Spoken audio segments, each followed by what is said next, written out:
কি রে, বললো না কেন রেকর্ডিং অন হয়েছে?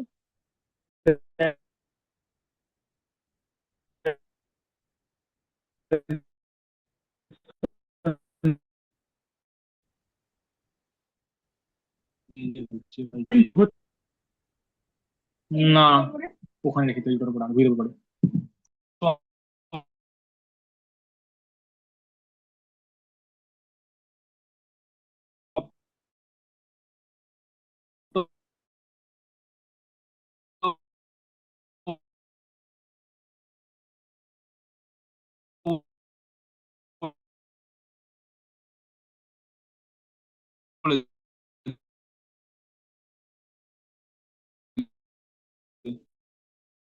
হ্যালো।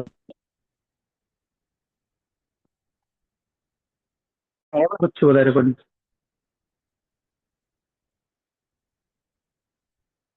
ঠিক আছে।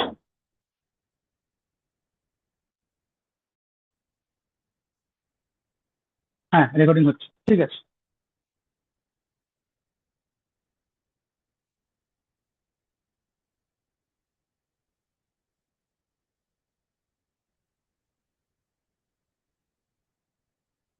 হ্যাঁ, তো basically mechanism of halogenation of alkane. তো অ্যালকেনের হ্যালোজেনেশন রিয়েকশনটা মোটামুটি ভাবে যেভাবে যেটা বিলিভ করা হয় সেটা হচ্ছে যে এটা free radical chain mechanism follow করে, ঠিক আছে। So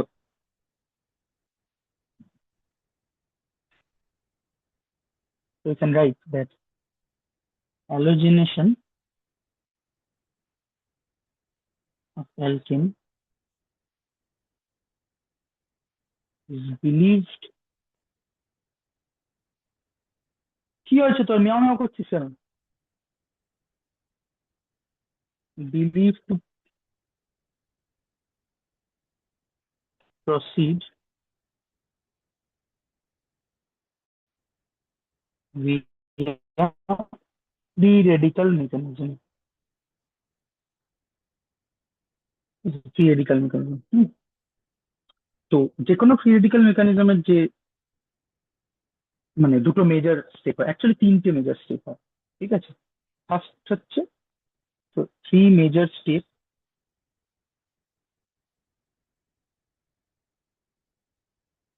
of free radical chain reaction.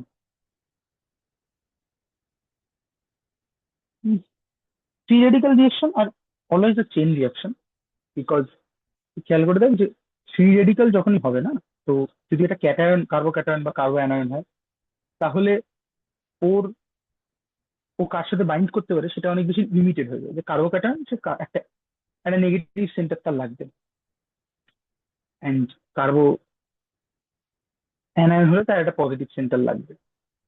এটা ফ্রি রেডিক্যাল গুলো কেন ফ্রি রেডিক্যাল বলা হয় সেটা বলার ক্ষেত্রে বলেছিলাম যে ফ্রি রেডিক্যাল বলা হয় এই কারণে যে তারা যাত্রার সাথে গিয়ে বাইন্ড করতে পারে, ঠিক আছে, সেই কারণে। তো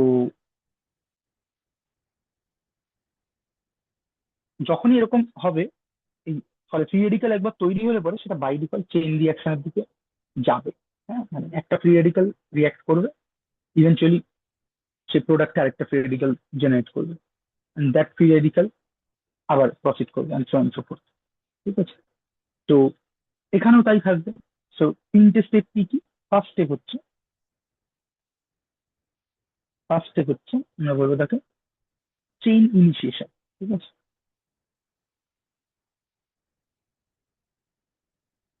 চেইন ইনিশিয়েশন, ঠিক আছে। কিভাবে হয় সেটা? ও, কি মিয়াও মিয়াও করছিস কেন তুই? ওই, মিয়াও মিয়াও করছিস কেন?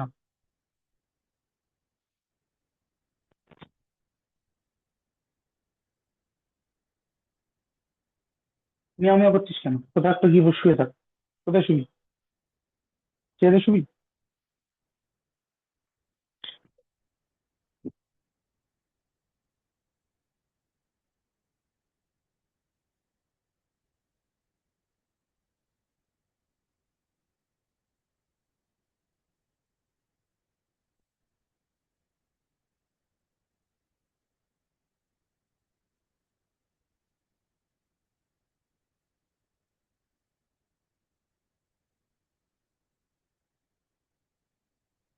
আমিও করছি।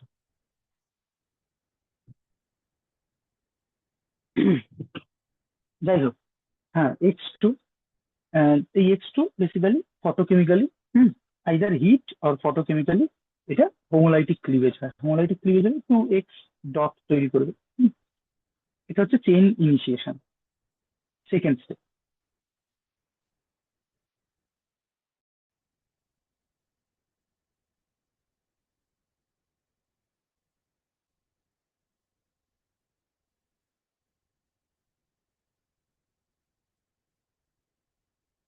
সেকেন্ড স্টেপ, ঠিক আছে।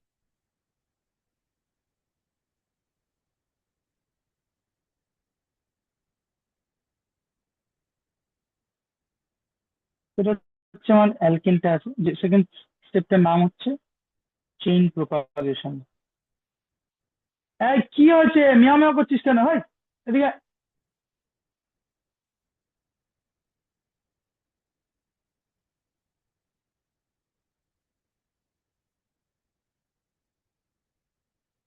চেইন প্রোপাগেশন, ঠিক আছে।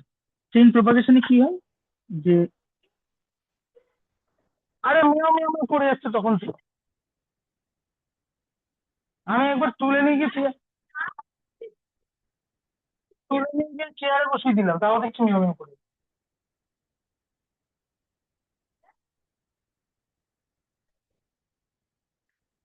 কি চাই ও, কি খাবার চাই ওর?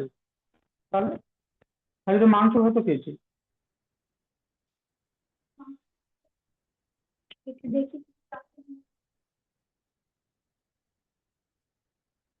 কি বলছো? কি ছানা দিতে বললো?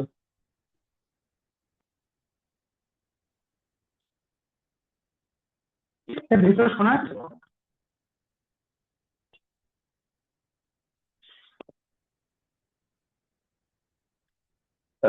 হ্যাঁ তো তোমাদের কি বাড়ির বিড়াল নাকি? আরে আমাদের একটা, হ্যাঁ কি, কি বললি? না না, কিছু না, আরে কিছু না, আমি বলছি বাড়ির বিড়াল নাকি? বাড়ির বিড়াল বলতে একটা বিড়াল আছে, মানে এখানে আমাদের অনেক, আমরা সেরকম অত কিছু পুষি না, ঠিক আছে। তো একটা বিড়াল আছে, বড় বিড়াল, ও অন্তত 5-6 লট বাচ্চা আমাদের বাড়িতে দিয়েছে, ঠিক আছে। হ্যাঁ তো হ্যাঁ, দেখেছিলাম একটা। হ্যাঁ, তো তার মধ্যে আহ, এই লাস্ট লটটা আর কি, সেটা আমাদের বাড়িতে দেয়নি, আশেপাশে কোথাও একটা দিয়েছে। তো হুম। আশেপাশে দিয়েছে, ওখানে বড় হয়েছে। তো 4 পিস বাচ্চা বোধহয় হয়েছিল, আমি যেটুকু খবর শুনেছি। তিনটে কেউ একটা একটু বড় হওয়ার পরে বাজারে ছেড়ে দিয়ে এসছে। 1 পিস পালিয়ে চলে এসেছিল। এবার ওরা প্রথমে মা যেহেতু আমাদের বাড়ির দিকে ঘোরাফেরা করে, খেতে খেতে খায় ফায় ইত্যাদি, তো ও থাকতো, মানে ও প্রথম প্রথম প্রথম তো কাছে গেলেই পালিয়ে যেত। সেখান থেকে আস্তে আস্তে বোন একটুখানি আদর ফাদর করেছে, হ্যান ত্যান করেছে, ব্যাস এখন বাড়িতেই থাকে।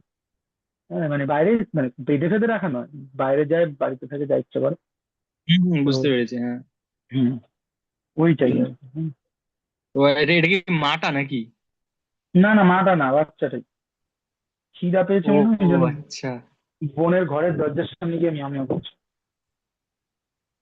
এই যে এখন খাচ্ছে। আর তুমি এমন ভাবে বলছো যে আমি ভাবছি যে কোনো কি মানে রুদ্র নীলকূপ বা বন বন বা কিছু করছে হয়তো, তুমি এমন ভাবে চিল্লাচ্ছ। এভাবে এটা এরকম হয়ে গেল। খেতে খেতে দিই, কিন্তু মানুষের সাথে খাওয়াই কথা দিই। বলার মতো কথা বলছি। কি হয়েছে, দাঁড়া তো করছিস কেন? আমি এত কিছু দেখিনি, আমি পর, হ্যাঁ কি যেন বলছিলাম, বাদ দে, পড়াশোনায় আসি। সো আর এইচ, হ্যাঁ, সেখান থেকে এক্স, এক্স ডট, ঠিক আছে। এটা বেসিক্যালি তাহলে কি হবে, তুই চিন্তা করে দেখ যে এই বন্ডটাও হোমোলিটিক্যালি ক্লিভ হবে, সামথিং লাইক দিস। এবং এই এক্স ডট আর ডটের সাথে কম্বাইন করি, মানে সরি এক্স ডট বলছি, প্রথম এটা হচ্ছে যে, এটা ভালো করে দেখাই, এই ডট হবে আর এই ডটটা আমি কম্বাইন করবো। So will get R dot plus H X, ঠিক আছে। সো ফার্স্ট স্টেপ হচ্ছে এটা, এই স্টেপটার নাম কি হবে যে কি বলতে, হাইড্রোজেন অ্যাবস্ট্রাকশন, ঠিক আছে। এইচ অ্যাবস্ট্রাকশন ফার্স্ট, মানে চেইন প্রপাগেশনের ফার্স্ট।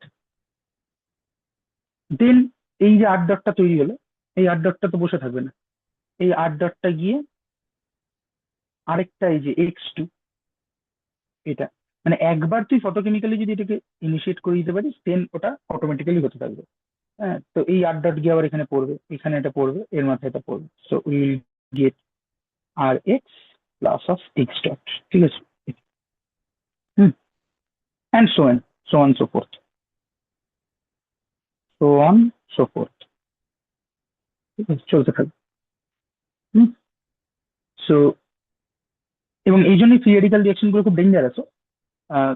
কারণ দেখবি যে মানে এর প্রচুর উদাহরণ আছে, এই যে মানে সিএফসি গল্পটা আমরা ছোটবেলা থেকে বিভিন্ন জায়গায় পড়ে আছি, ভৌত বিজ্ঞান থেকে শুরু করে পরিবেশ বিজ্ঞান সব জায়গায়, যে ক্লোরোফ্লুরোকার্বন, সেই ক্লোরোফ্লুরোকার্বনের ক্ষেত্রে যেটা মেন প্রবলেম বল, যাই প্রবলেম না হলো হোয়াট এভার, যে ওখান থেকে বেসিক্যালি একটা ফ্রি রেডিকাল তৈরি হয়, and that one free radical ওজনকে মানে কোটি কোটি ওজন পরমাণুকে নষ্ট করে দিতে পারে, সোল প্রবলেম অফ ইট। এবং একদম প্রথম দিকের ক্লাসে যেদিন আমরা ওই এটা বলছিলাম যে অক্সিডেটিভ স্ট্রেস মানুষের শরীরে, এবং সেখানে যারা স্মোকিং করে বা পলিউশনের জন্য সেটা ফ্রি রেডিক্যাল ড্যামেজ বলে একটা কথা হয়। কেন free radical damage is important? Because that free radical একবার তো শরীরে ঢুকলে ও গিয়ে একটা লিপিড মলিকুলের সাথে গিয়ে অ্যাটাচ হবে, মানে ওখান থেকে একটা লিপিডের একটা ভাঙা ফ্রি রেডিক্যাল তৈরি করবে, দেন সেই ভাঙা ফ্রি রেডিক্যালটা আবার আরেকটা ইকে অ্যাটাক করবে, and so on so fourth চলতে থাকবে, ঠিক আছে। সো ইভেনচুয়ালি এটা একটা চেইন সাইকেল তৈরি করে। এইটাকে ইয়ে করার জন্য কি বলা হয় সেটা হচ্ছে যে আইদার সবচেয়ে গুরুত্বপূর্ণ যেটা সেটা হচ্ছে যে ভিটামিন ই বা ভিটামিন সি কনজিউম করলে, মানে যারা স্মোকার হয় বা যারা খুব পলিউটেড এনভায়রনমেন্টে থাকবে তাদের আম, এমনি নর্মাল এই ধরনের ভিটামিন সি গুলো রিজার্ভ কমতে থাকে, কারণ ওরা এই ফ্রি রেডিক্যাল যেগুলো তৈরি হয় সেই ফ্রি রেডিক্যাল গুলো আগে গিয়ে ভিটামিন ই ভিটামিন সি কি টার্গেট করে। তো বেসিক্যালি এর সিমিলার একটা জিনিস এখানেও ইউজ করা হয়, সেটা হচ্ছে যে এইটা তো তুই যদি সোয়েন সুপার চলতে দিস, মানে এটা একটা একটা ইনফরমেশন দিই, সেটা হচ্ছে যে সিঙ্গেল এক্সপেরিমেন্টালি ডেটা আছে, single CL dot can carry out approximately বা calculated 10⁶ number of reaction,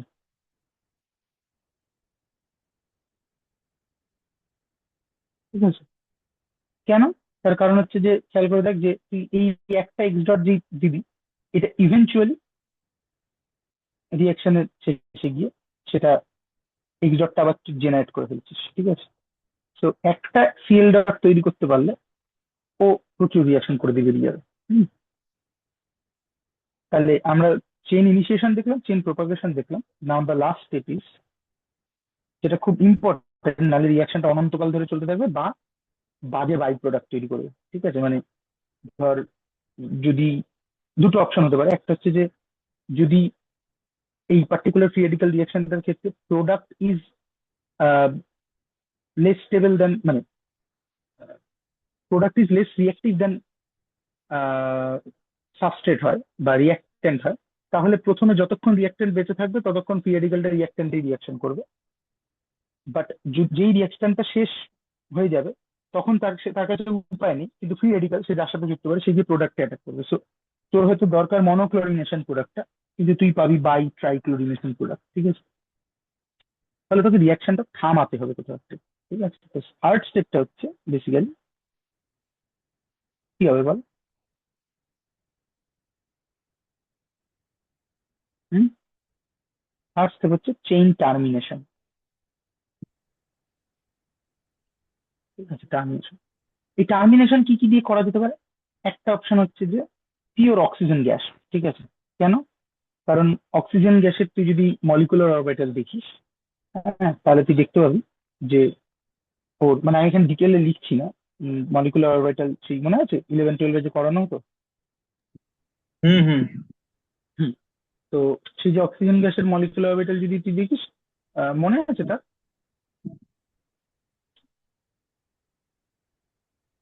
oxygen molecule ওই হোমোলোমো দিয়ে দেখাতে হবে সেটা? না, হোমোলুমো তো পরে মানে অন্য ইয়ের কথা, কিন্তু আমি বলছি যে অক্সিজেন অ্যাটমের মানে অক্সিজেন গ্যাসটার আর কি, O2 এর যে মলিকুলার অরবিটালটা, ঠিক আছে, সেটা কি হয় মানে 2s থেকে যাবি, ধর 2s মানে অক্সিজেনের তো কি আছে, 1s2 2s2 2p4, তাই না? হুম হুম হুম। এবার অবভিয়াসলি 1s টা কি? কোর ইলেকট্রন, ওটাও মলিকুলার অরবিটালে থাকবে, বাট আমি এটা কনসিডার করছি না, আমি এই দুটোকেই কনসিডার করছি। ঠিক আছে, তাহলে 2s থেকে যদি লিখি 2s, আর এখানে হচ্ছে 2p, 2p তে 3টে অরবিটাল আছে, এখানেও 3টে অরবিটাল আছে। হুম। এরা যদি কম্বাইন করে জাস্ট সিম্পলি দিস, এটা করবে, মানে এটা একটা স্টেট, ঠিক আছে। তারপরে হচ্ছে আম,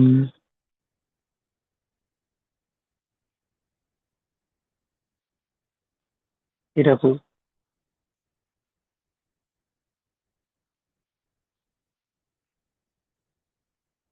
স্টেট গুলো তার সাথে মিলে গেছে, তো অন্য কিছু দিয়ে করি। এটা একটা, এটা একটা স্টেট, এখানে দুটো স্টেট আছে,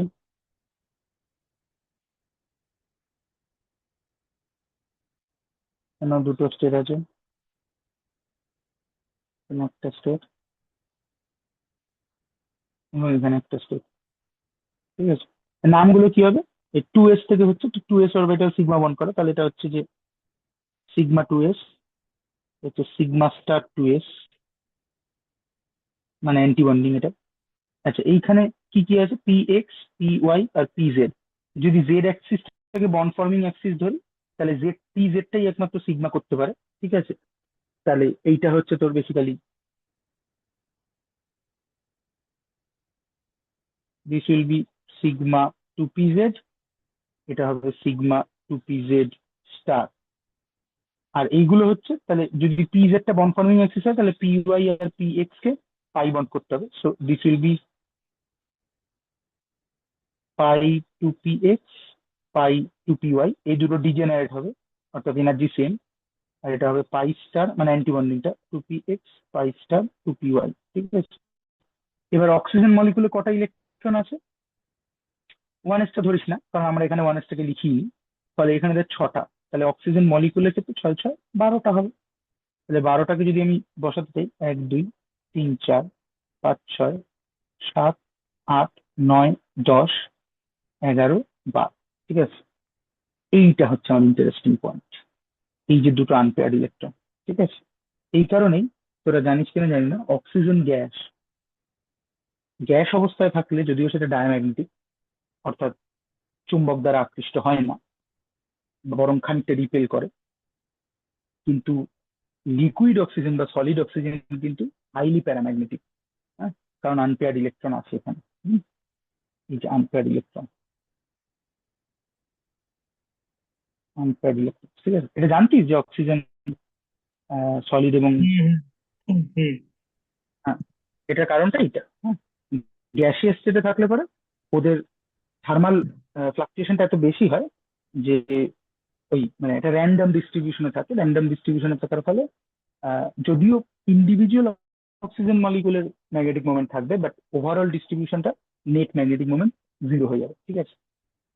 কিন্তু সলিড বা লিকুইড ফর্মে এলে পরে, কনডেন্স হয়ে গেলে পরে, সেটা নেট ইয়ে থাকবে, ম্যাগনেটিক মোমেন্ট।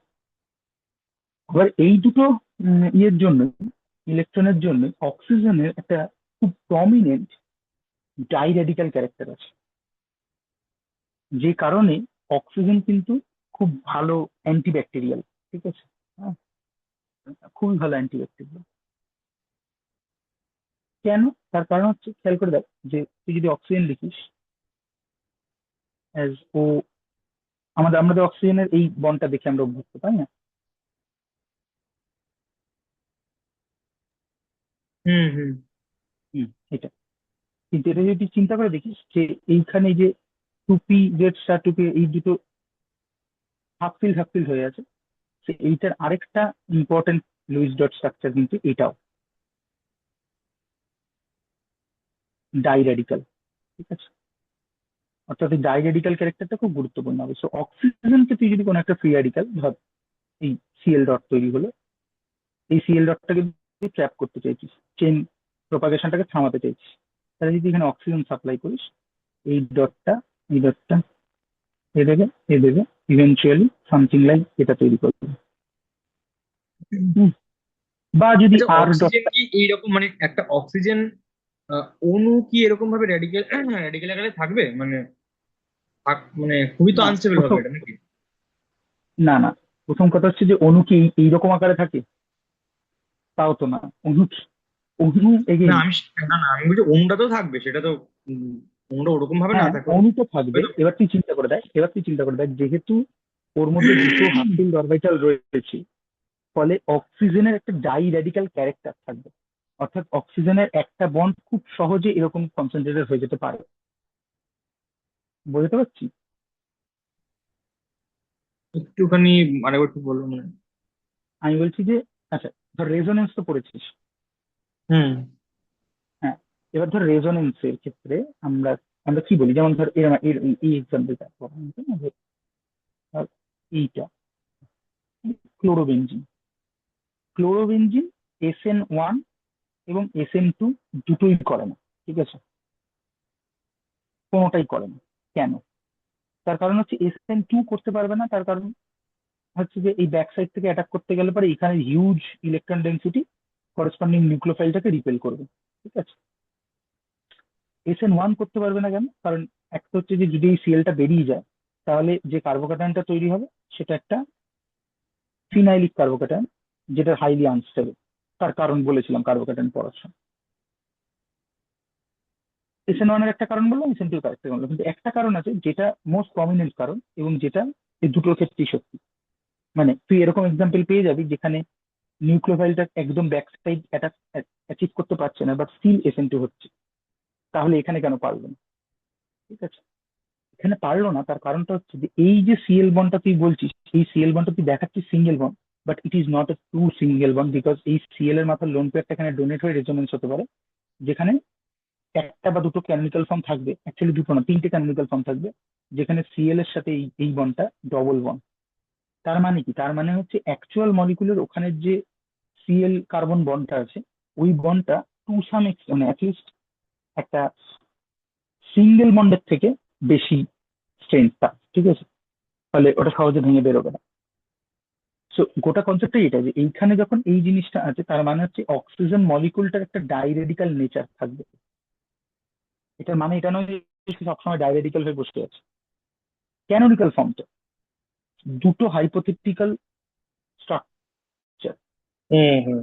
যে দুটোই ওর কিছু কিছু প্রপার্টিকে এক্সপ্লেন করতে পারে। ঠিক আছে, এই রেডিক্যাল গুলো আছে, তার এই রেডিক্যাল গুলো হচ্ছে বেসিক্যালি এইগুলো, এই সোমো গুলো। ঠিক আছে, সিঙ্গলি অকুপাইড মলিকুলার অরবিটাল। বোঝা গেল? হুম হুম হুম। হুম। তো অক্সিজেন তো হচ্ছে ইয়ে করতে পারে। হুম। তো ধর সিএল ডট হলে পরে এইভাবে করবে, আর ডট হলে পরে একই, এই করলো ইভেনচুয়ালি আর ও ও ডট তৈরি করবে।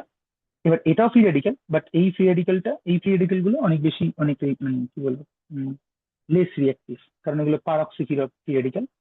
ঠিক আছে, পারঅক্সি ফ্রি রেডিক্যাল। এর অনেক আহ,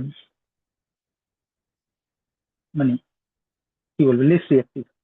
So oxygen can act as a highly efficient inhibitor of the free radical chain reaction. We can conclude that O2 can act as a very highly efficient inhibitor of free radical chain reaction. ঠিক আছে, chain reaction. এছাড়াও অজস্র উদাহরণ আছে। হ্যাঁ, মানে something like hydroquinone. ঠিক আছে, মানে হাইড্রোকুইনন হচ্ছে এই ভদ্রলোক। ও এইচ, ও এইচ, ঠিক আছে। এইখানেও এই করেসপন্ডিং যে কোনো একটা ওইচ তুই নিয়ে, ধর এই ওইচটা নিলাম, এই বন্ডটা এইভাবে ভেঙে যেতে পারে, এবং এখানে যদি 8 ডট থাকে তাহলে 8 ডট দিয়ে আলটিমেটলি এটা তৈরি করবে। যা কোথায় চলে গেল, সামথিং লাইক দিস।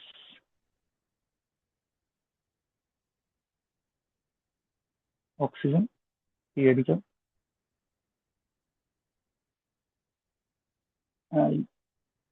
এখানে এটা আর এইচ হয়ে যাবে, ওইচ। এবার এই ফ্রি রেডিক্যালটা কেন তৈরি করবে, কারণ এই ফ্রি রেডিক্যালটার অনেকগুলো ক্যানোনিকাল ফর্ম থাকবে। কি করে না, সামথিং লাইক দিস।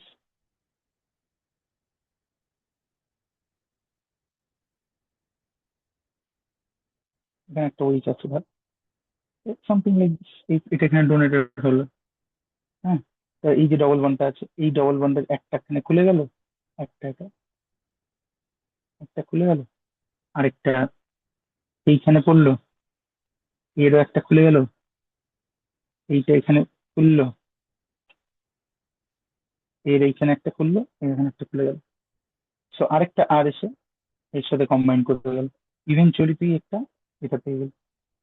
সেখানে ডবল ইনিশিয়েশন থাকবে, এইটা, এইটা, হ্যাঁ, এইটা। এইটার নাম হচ্ছে, এই ভদ্রলোকের নাম হচ্ছে হাইড্রো, এবং এই কুইনন্স গুলো কিন্তু খুবই ইম্পর্টেন্ট ফ্রি রেডিক্যাল ইনহিবিটর। হ্যাঁ, হাইড্রো কুইনন,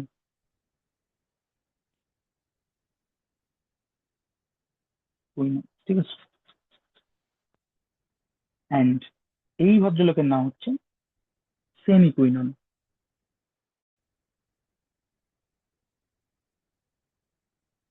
না সরি, ভুল বললাম, কোনটাকে সেমি কুইনন, এইটা হচ্ছে সেমি কুইনন, সেমি কুইনন,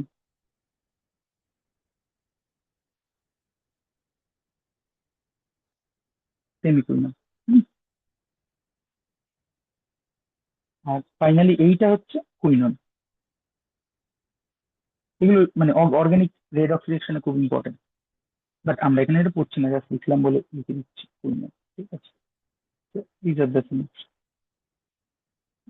এই কনটেক্সটে আমরা খানিক এটা কথা বলতে পারি যে এই যে ফুড প্রিজারভেটিভ, ঠিক আছে, সামথিং লাইক বিউটাইলেটেড হাইড্রক্সিটলুইন, বিউটাইলেটেড হাইড্রক্সিঅ্যানিসোলস, ঠিক আছে, এগুলো সব সাম সর্ট অফ ফেনল।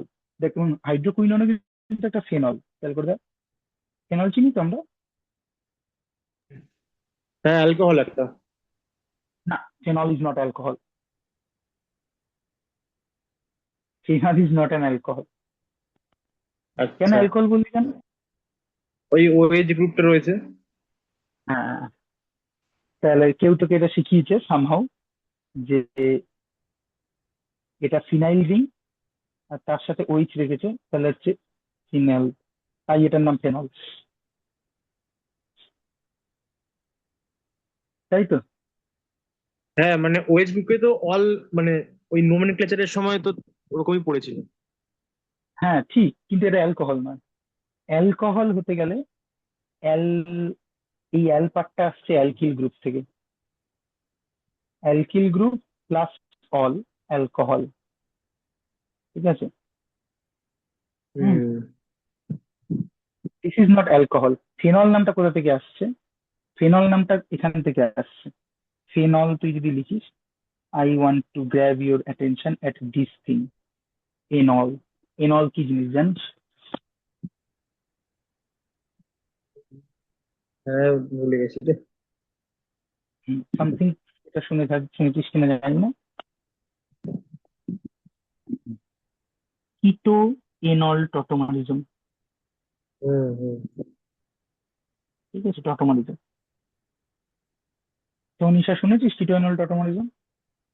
হুম হুম, শুনেছি। হুম। বেসিক্যালি যদি একটা কিটো গ্রুপ থাকে আর তার আলফা পজিশনে একটা হাইড্রোজেন থাকে, তাহলে এর আরেকটা ইকুইলিব্রিয়াম ফর্ম হচ্ছে, এবং you can not be separated each other, you can not separate each other, সেটা হচ্ছে যে বেসিক্যালি এই হাইড্রোজেনটা এখানে অ্যাটাচ হয়ে যাবে সামহাও, মানে সামহাও মানে কোনো একটা পাথওয়ে দিয়েই হয়, আমরা সেটা এখানে ডিসকাস করছি না। এবং এইখানে ডবল বন্ড পড়বে। So basically this thing is an, মানে এটা, and this thing is all. We are getting and all. ঠিক আছে, তাহলে এর সঙ্গে ফেনলের কি সম্পর্ক? দেখ এখানেও সেম মইটিটা আছে, double bond OH, double bond OH, বুঝতে পারছিস? Hmm hmm so phenol is a enol where this enol moiety is a part of a phenyl ring. হুম বুঝতে পেরেছিস? So, যাই হোক, হ্যাঁ, তো দিস টাইপ অফ ফেনল তারা ফুড প্রিজারভেটিভ হিসেবে কাজ করে। তার কারণ হচ্ছে যে খাবার যে নষ্ট হয়ে যায়, এটা মোস্টলি সাম ফ্রি রেডিক্যাল রিয়াকশন দিয়ে হয়। ঠিক আছে, হ্যাঁ। সো মানে ডিকালারাইজ হয়ে যাওয়া ইত্যাদি। তো সেটাকে প্রিভেন্ট করতে পারে যদি তুই আগে থেকে ফ্রি রেডিক্যাল রিয়াকশনকে থামানোর কেউ কাউকে দিয়ে রাখিস। ঠিক আছে, ঠিক একই কারণে তোর বডিও নষ্ট হয়, যেটাকে আমরা অক্সিডেটিভ স্ট্রেস বলি। হ্যাঁ, তো সেটাকে ইনহিবিট করার জন্য বডি এরকম কিছু ফ্রি রেডিক্যাল ইনহিবিটর বানিয়ে রেখেছে। তো সেগুলো কি কি? Like vitamin E, vitamin C. ঠিক আছে, এটা ঠিক আছে। মানে যদি তুই এনশিওর করতে না পারিস, তুই স্মোক কর। আমরা তো মোটামুটি সবাই পলিউটেড এনভায়রনমেন্টে থাকি। এখন বর্ষার সময় বলে পলিউশন কম, কিন্তু বছরের প্রায় 6 মাস আমরা ভীষণই বাজে একিউআই এর মধ্যে থাকি। জাস্ট পুজোটা চলে গেলেই দেখবি একিউআই 150-150-এর উপর উঠে গেছে। তো ইট ইজ ফার বেটার, মানে আমরা কিছু করতে পারবো না। মানে ধরো আমি বলছি যে তুই, আমাদের এখানে কমন একটা শীতের সন্ধ্যায় 300-400 একিউআই থাকে। 400 একিউআই এ তুই শ্বাস নিচ্ছিস 1 ঘন্টা, মানে it is- মানে আমি এই খুব গ্রসলি বলছি, বাট এটা ক্যালকুলেট করা যায়। তুই জিপিটি বা জেমিনিকে দিয়ে দেখিস, ওরা বলে দেবে একটা গ্রসলি। তুই সারাদিন, মানে আমাদের কারো বাড়িতেই আশা করি এয়ার পিউরিফায়ার নেই, থাকলেও বড় জোর একটা ঘরে থাকতে পারে। তাহলে একটা তুই, আমি যদি সন্ধ্যেটুকুও ধরি, সন্ধ্যের 6-8 ঘন্টা তুই একটা 300-400 একিউআই এর শ্বাস নিচ্ছিস, মানে তুই মোটামুটি প্যাকেট খানেক সিগারেট খেয়ে নিচ্ছিস। ঠিক আছে, হ্যাঁ। তো ইট ইজ বেটার, মানে আমি, আমাদের দিনে বোধহয় 150 something milligram around vitamin C লাগে। বাট আমরা এরকম পলিউটেড জায়গায় থাকলে পরে আমাদের, থাকি বলে আমাদের ভিটামিন সি রিসার্ভ অনেক বেশি ডিস্যাচুরেটেড হয়ে থাকে। ইটস বেটার সবার জন্য প্রায়, যদি তুই পার ডে অ্যাটলিস্ট একটা 500 মিলিগ্রাম ভিটামিন সি ট্যাবলেট খেতে পারিস। ঠিক আছে, বেটার, বেশি দাম না। আম, 15টা ট্যাবলেটের দাম 20 টাকা 22 টাকা হয়। ঠিক আছে, তো ইটস বেটার। বিশেষ করে মানে এখন থেকে তুই রোজ খাস, এফেক্ট দেবে। বড়দেরও খেতে বলতে পারিস। ঠিক আছে, এটাতে একটা কাজ গেলে, এছাড়াও বডির কোলাজেন তৈরি করতে, কোলাজেন মানে হচ্ছে ইন্টারনাল হিলিং এর জন্য কোলাজেন খুব ইম্পর্টেন্ট। তোরা আমার থেকে বেটার জানবি অবভিয়াসলি, বাজে কথা বলছি, যাই হোক। কোলাজেন সিনথেসিসের জন্য ভিটামিন সি খুব ইম্পর্টেন্ট। ঠিক আছে, তো ভিটামিন সি বাইরে থেকে ইনটেক করা যায়, এবং বেশি ইনটেক করলে অসুবিধা নেই। মানে দিনে 2400 মিলিগ্রাম অব্দি সেফ। 2400 মিলিগ্রামের বেশি হলে পরে যেটা হবে সেটা হচ্ছে যে অ্যাসিডিটি হতে পারে, বড় অ্যাসিডিটি হবে না। ঠিক আছে, এবং যেহেতু vitamin C oxygen soluble, sorry water soluble, ফলে ভিটামিন সি তুই খাওয়ার 1 ঘন্টার মধ্যে তোর যা অ্যাবজর্ব হয়ে যাবে, বাকিটা ইউরিন দিয়ে ফ্ল্যাশ আউট হয়ে যাবে। But the problem is vitamin ইও খুব ইম্পর্টেন্ট। দেখবি অনেকেই যারা ওই বিউটি সেন্সিটিভ, বিশেষ করে মহিলারা আমাদের দেশে অন্তত, আহ, কোরিয়ায় হলে ছেলেরা, মানে কোরিয়া জানিস তো, কোরিয়ার ছেলেরা বেশি বিউটি সেন্সিটিভ দেন মেয়ে। না না জানি না, মানে জানতাম না। হ্যাঁ, কোরিয়াতে এই যে বিটিএস ফিটিএস গুলো আছে না, হুম হুম হুম হ্যাঁ, ওদের ছেলেগুলো দেখবি বিশাল সেজেগুজে থাকে।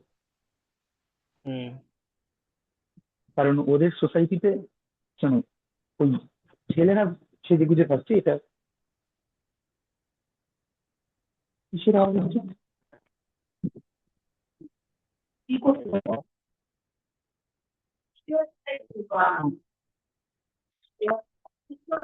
পড়াচ্ছি। হ্যাঁ, তো ভিটামিন সি, তো কি বলছেন ভিটামিন, হ্যাঁ হ্যাঁ, কোরিয়ার ক্ষেত্রে এটাও হয়েছে মূলত তোর আমেরিকার একটা ইনফ্লুয়েন্সের জন্য, এবং সেখান থেকে তুই দেখি হিস্ট্রিটা পড়ে। আহ, তো বেসিক্যালি, তো কি বলছিলাম, একটা ভুলে গেলাম। হ্যাঁ, তো ওখানে ছেলেরা, ফলে আমি এখানে বললাম কোনো মানে জেন্ডার ওয়াইজ থেকে নয়, সত্যি আমাদের দেশের মেয়েরা বেশি মানে সোসাইটাল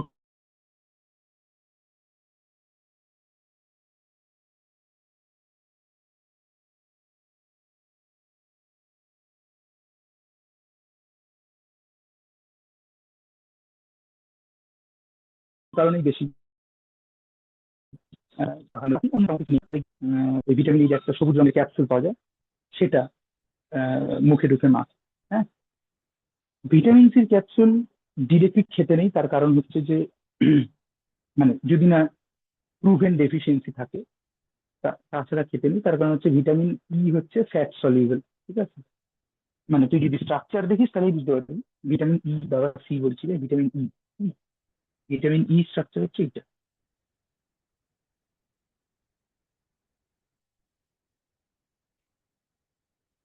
ভিটামিন সি স্ট্রাকচার জানিস? হুম হুম। ভিটামিন সির কেমিক্যাল নাম জানিস? এগুলো পাড়ার কুইজে ধরতো, জানিস? না, জানি, কি হয়তো ভুলে গেছি বলছিস, ভাই। বায়োলজির লোকেরা এইসব না জানলে হবে?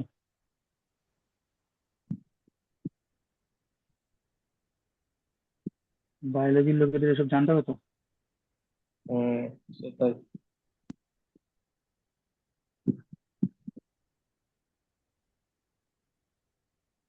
এই ইউনিটটা 3 বার রিপিট হয়। সরি, আরেকটা কারণ হবে, এই ইউনিটটা 3 বার রিপিট হয়, জানিস? ঠিক আছে, এইটা। এবং দেখেই বুঝতে পারছিস এই হিউজ হাইড্রোফোবিক পার্ট। হ্যাঁ, পুরো হাইড্রোফোবিক পার্টে ভর্তি। এই দুটো মাত্র জায়গা আছে ওয়াটারের সাথে একটু ইন্টারঅ্যাক্ট করার জন্য, একটা হচ্ছে এই সেন্টারটা, একটা হচ্ছে এই সেন্টারটা, বাকি সব হাইড্রোফোবিক পার্ট। হুম, ফলে এটা হচ্ছে ফ্যাট সলিউবল, ওয়াটার সলিউবল নয়, ফ্যাট সলিউবল। ঠিক আছে, ফলে তুই যদি তোর রিকোয়ারমেন্টের থেকে ডেইলি, আমাদের দরকার হয় হচ্ছে, ডেইলি রিকোয়ারমেন্ট হচ্ছে অ্যারাউন্ড 15 থেকে 20 মিলিগ্রাম। ঠিক আছে, তো তুই যদি তার থেকে বেশি খাস, যেটা ওই ইভনের দিক দিয়ে একটা পাওয়া যায় ক্যাপসুল, তাতে বোধহয় 400 মিলিগ্রাম থাকে। ঠিক আছে, তো তুই যদি ওটা খাস তাহলে এক্সেসটা তোর ফ্যাটে সলিউবল হতে থাকবে, মানে ফ্যাটে সলিউবল হয়ে ফ্যাটে স্টোর হতে থাকবে, ভিটামিন সি এর মতো ফ্লাশ আউট হয়ে যাবে না। ইভেনচুয়ালি সেটা ভিটামিন ই টক্সিসিটি তৈরি করবে। ঠিক আছে, so that is Y vitamin E খেতে আমি প্রেফার বলবো না, কিন্তু ভিটামিন সি খেতে পারিস, খাওয়াতে পারিস লোকজনকে। ঠিক আছে, বল ভিটামিন সি এর।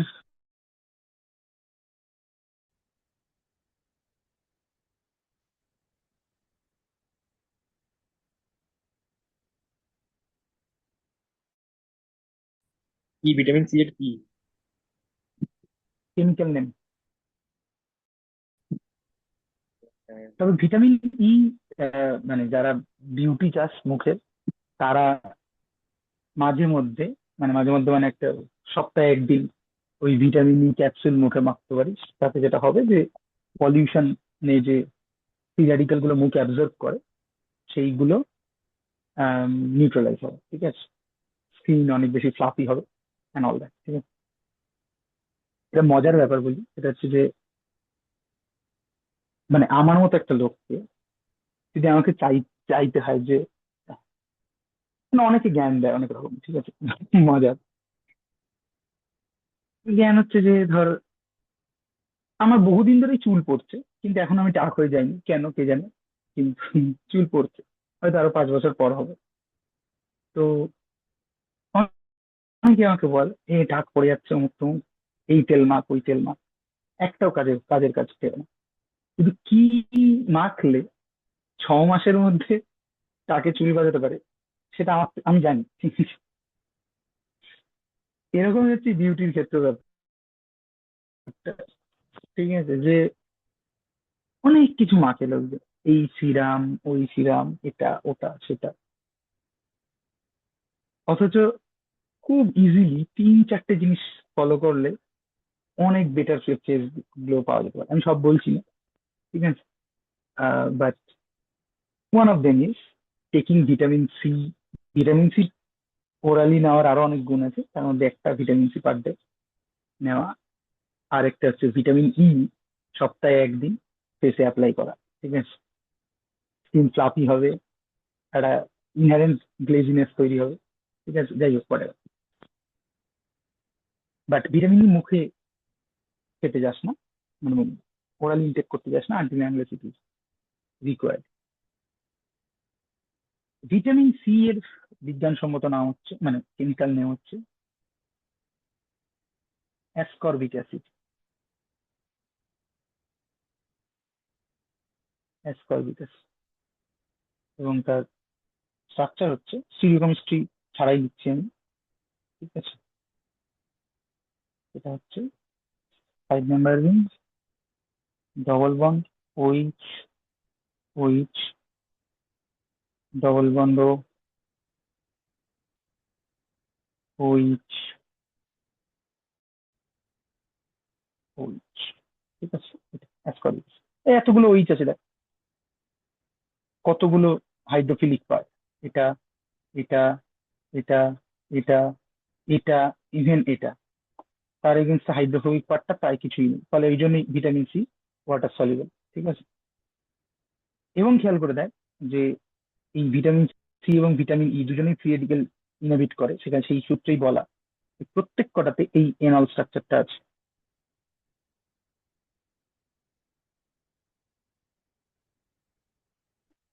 দেখেছিস কি বিউটিফুল ব্যাপার,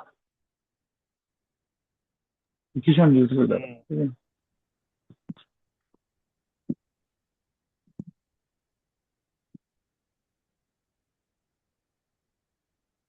তো যাই হোক, তো এই এনল স্ট্রাকচারটা বেসিক্যালি ইনহিবিট করতে পারবে।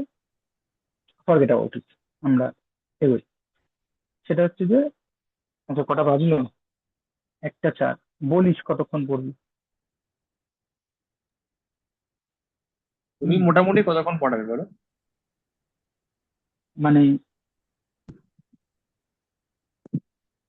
আমি সিঙ্গেল স্ট্যান্ড রিঅ্যাকশনটা অব্দি করিনি, ঠিক আছে, ধরো আর আধ ঠিক ঘন্টা। আছে, ঠিক আছে, ঠিক আছে। হুম, হুম, হুম। তো এই ক্লোরিনেশন ডোমিনেশন এই রিয়াকশন গুলো যে ফ্রি রেডিক্যাল রিয়াকশন, এটা আমরা বুঝছি কি? অনেকগুলো জিনিস আছে, সেটা নিয়ে ফার্দার ডিসকাশন করা হবে। ফার্স্ট পয়েন্ট হচ্ছে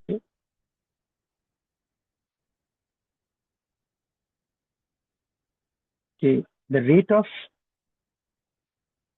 the rate of chlorination chlorination of ethane. ঠিক আছে, chlorination of ethane, CH3 CH3, in the dark. Dark মানে এইচ নিউ যে লিখছিলাম ওইটা নেই, ঠিক আছে, in the dark at 120 degree Celsius is virtually undetectable,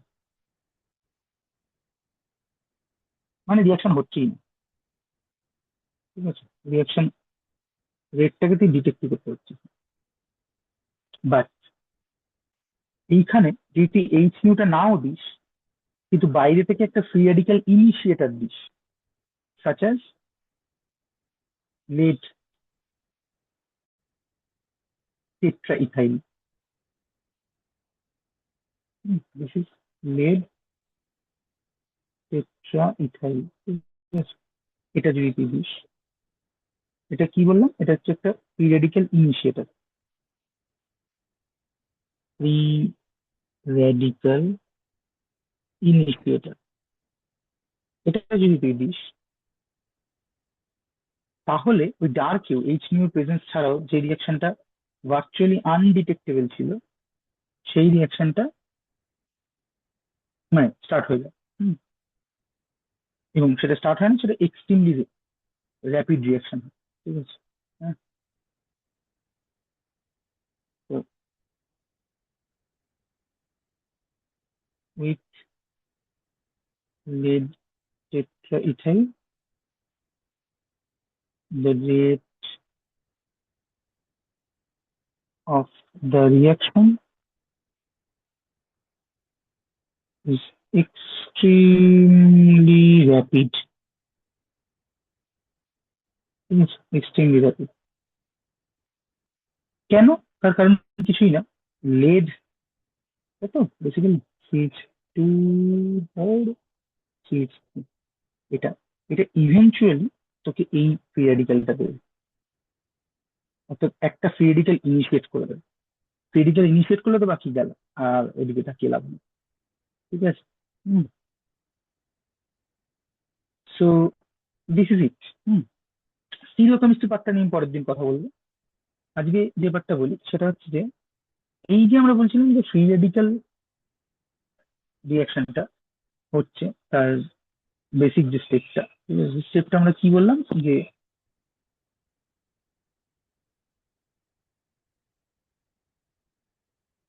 এক সেকেন্ড মিস করে গেলাম কিছু আমার সিকোয়েন্সে। হুম। হুম। দেখ, ফ্রি রেডিক্যাল রিয়াকশন আমরা যে বললাম, এটা দুটো উপায় রিয়াকশনটা হতে পারে। হুম। একটা হচ্ছে যে, মানে আমি জাস্ট এই এই এই স্টেপটা বলছি, সেটা গেল মানে মাঝের স্টেপটা, চেইন প্রপাগেশন। ঠিক আছে। চেইন প্রপাগেশন স্টেপটা দু রকম ভাবে হতে পারে, দুটো অল্টারনেটিভ রাস্তা আছে। একটা হচ্ছে সিএইচ, যেটা আমি আগে লিখেছিলাম, এক্স ডট, কি করেছিলাম না, এইখানে যে দুটো আছে, এই পড়লো, এই মাথায় উঠলো, এইটা এখানে মাথায় উঠলো, so we will get something R dot plus H X. ঠিক আছে। H x.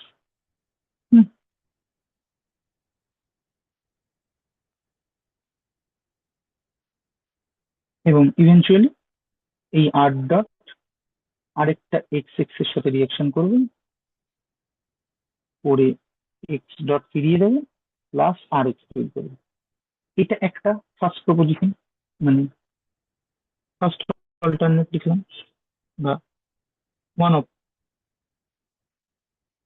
One probable pathway. Pathway. ঠিক আছে। One probable pathway.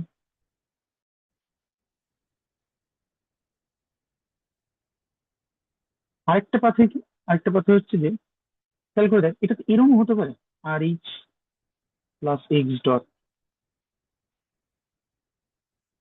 এই এক্স ডটটা একটা নিউক্লিওফিলিক অ্যাটাক টাইপের করলো, অর্থাৎ এই এক্স ডট গিয়ে এখানে অ্যাটাক করলো, এটা বেরিয়ে গেল। সিঙ্গেল হেডেড অ্যারো দিচ্ছি কিন্তু খেয়াল করবি। সো কনসার্টেড পাথওয়েতে আর এক্স তৈরি করলো, প্লাস এইচ ডট তৈরি করলো, দেন এই এইচ ডটটা যে কম্বাইন করলো এক্স এক্স এর সাথে, দিয়ে H x plus x dot তৈরি করলো। এটা হচ্ছে সেকেন্ড প্রবাবল পাথওয়ে।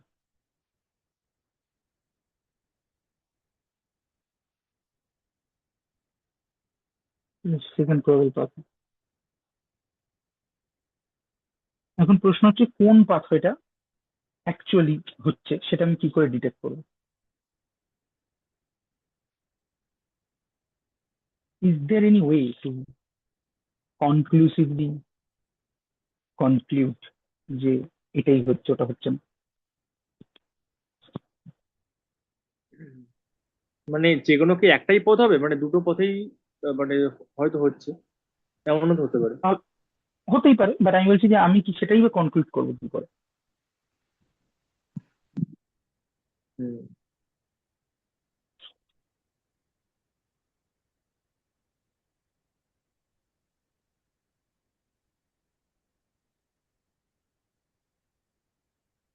কোনো কিছু অ্যাড করতে হবে নাকি? হুম, অ্যাড করতে হবে। মানে কোনো কিছু কি দিতে হবে এর মধ্যে নাকি? হুম,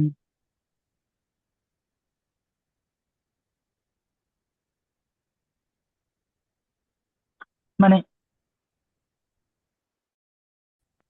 না, ব্যাপারটা হচ্ছে গোটা জিনিসটা আছে, আমি কি তৈরি হচ্ছে খেয়াল করে দেখ। এখানে প্রথম স্টেপটার ক্ষেত্রে যদি প্রথম স্টেপটা সত্যি হয় তাহলে এখানে একটা অ্যালকিল ফ্রি রেডিকাল তৈরি হবে, তাই না? হুম হুম। এবার ট্রেস ব্যাক করে চলে যায় যখন আমরা ফ্রি রেডিকাল নিয়ে কথা বলছিলাম। ফ্রি রেডিকালের জিওমেট্রি পড়ানোটা এত গুরুত্ব দিয়ে পড়েছি ওই কারণেই। মনে হচ্ছে ফ্রি রেডিকালের জিওমেট্রি কি? ওই কার্বনেটের তো মনে হয় মানে ওই sp3 না, মানে কোন হাইব্রিডেশন হবে সেটা তো। হ্যাঁ, সেখান থেকে আমি জিওমেট্রিটা জানতে চাইছি, হাইব্রিডেশন তুই বলতেই পারিস।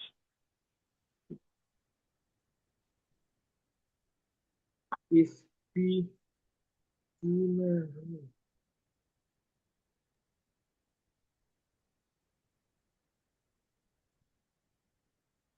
Carbon free radical.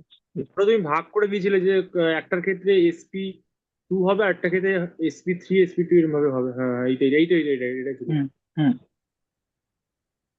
এই যে আমরা বলেছি, ঠিক আছে, যে ফ্রি রেডিকালের ক্ষেত্রে বলেছি যে যদি শুধু মিথাইল হয় তাহলে অলমোস্ট প্ল্যানার, ঠিক আছে, with increase in alkyl group pyramidal nature increases, ঠিক আছে, এটা বলছি। So mostly this is almost planar, এটা নিয়েই চলি।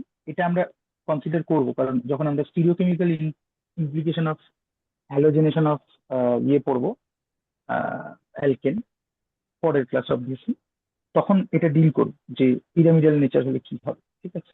বাট আপাতত আমরা ধরে চলি this is almost planar, that means planar, periodical is planar, ঠিক আছে। সো দিস ওয়ান, ঠিক আছে, প্ল্যানার। তো ইফ দ্যাট ইজ প্ল্যানার, তাহলে খেয়াল করে দেয় যে যদি আমি এমন একটা অ্যালকেন নিই যে অ্যালকেনটা অপটিক্যালি, মানে একটা অপটিক্যাল অ্যাক্টিভ সেন্টার আছে, ঠিক আছে, something like this one,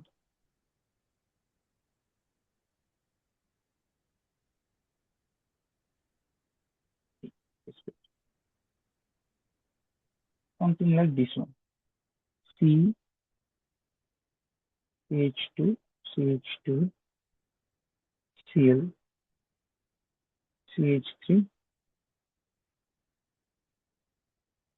H, CH। তাহলে দেখ এই সেন্টারটা অপটিক্যালি অ্যাক্টিভ, তাই তো, chiral centre, hmm hmm hmm. Chiral centre. এর মধ্যে যদি আমরা Cl2H নিউ দিই, ঠিক আছে, যদি এবার খেয়াল করে দেয় যে যদি এই পাথওয়েটা ফলো করে, এই বিষয়ে আমরা আবারও একবার কথা বলবো স্টিরিও কেমিস্ট্রিটা পড়ার সময়, মানে এই রিয়াকশনের স্টিরিও কেমিস্ট্রি পড়ার সময়। বাট একটু ছোট করে যদি বোঝার চেষ্টা করি যে যদি এই পাথওয়েটা হয় তাহলে এখানে নিউক্লিওফাইলটা কোনো একদিক দিয়ে অ্যাটাক করছে এবং এটা বেরিয়ে যাচ্ছে। এবার আমি এখানে ব্যাক সাইড দেখিয়েছি বল, but it doesn't matter, what matters যে এটা যদি এদিকে অ্যাটাক করবে, এটা খুলে বেরিয়ে যাবে, তাহলে এর যে অপটিক্যাল অ্যাক্টিভিটিটা থাকবে সেটা, মানে যেহেতু আমি গ্যারান্টি করছি না যে এটা ব্যাক সাইড থেকে অ্যাটাক হচ্ছে, যদি ব্যাক সাইড থেকে অ্যাটাক হয় তাহলে ইনভার্সন হবে। মানে অর্থাৎ যদি এই সেন্টারটা একটা আর সেন্টার হয়, ঠিক আছে, যদি এই সেন্টারটা একটা আর সেন্টার হয় তাহলে আমি এখানে এস পাবো, যদি ব্যাক সাইড অ্যাটাক কনসিডার করি। বাট যদি আমি যেটা কনসিডার নাও করি তাহলে অ্যাটলিস্ট আমি এটুকু বলতে পারি যে যদি আমি আর দিয়ে শুরু করি, আইদার সেটা পুরোটাই এসে যাবে 100%, আর 100% আর এ যাবে, তাই তো, মানে অপটিক্যাল পিউরিটি মেনটেন হবে, পিউরিটি উইল বি মেনটেন, তাই তো। হুম হুম। বুঝতে পারছিস কি কি বলছি? তনিশা, বুঝতে পারছিস? হ্যাঁ হ্যাঁ, পাচ্ছি পাচ্ছি। হ্যাঁ হ্যাঁ পাচ্ছি পাচ্ছি। বাট আমরা যে রেজাল্টটা দেখি, এই এই ভদ্রলোককে যখন আমরা রিয়াকশন করতে পাঠাই H∧Cl2 দিয়ে, মানে সেকেন্ড ক্লোরিনেশনটা করার সময় এই সেন্টারে, তখন আমরা যেটা দেখি সেটা হচ্ছে যে আমরা এই CH2 CH2 Cl CH3